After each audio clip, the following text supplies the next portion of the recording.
सतावन शरीरिया हो, कैसे कही हम विपतिया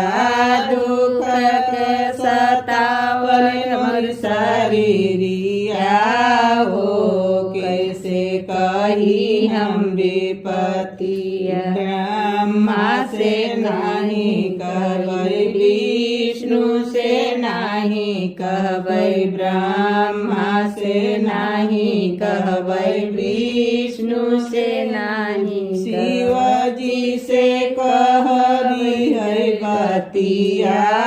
हो, जेना हरि मोर विपतिया शिव जी से कहबी है बतिया हो, जेना हरि मोर विपतिया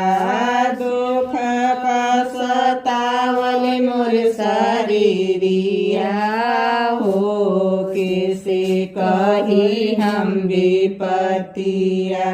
राम से नहीं कहबै लक्ष्मण से नहीं कहबै राम से नहीं कहबै लक्ष्मण से नहीं कहबै शिवाजी से कहबी है बतिया हो, जेना हरि मोर विपतिया शिवाजी से कहबी है बतिया हो, जेना हरि मोर विपतिया दुख का सतावल मोर शरीरिया हो, केना हरि मोर विपतिया कृष्ण से नहीं कहबै बलदाऊ से नहीं कहबै कृष्ण से नहीं कहब बलदाऊ से नहीं कहब शिवजी से कहबै है बतिया हो, जेना हरि मोर विपतिया शिवजी से कहबै है बतिया हो, जेना हरि मोर विपतिया दुख का सतावल मोर शरीरिया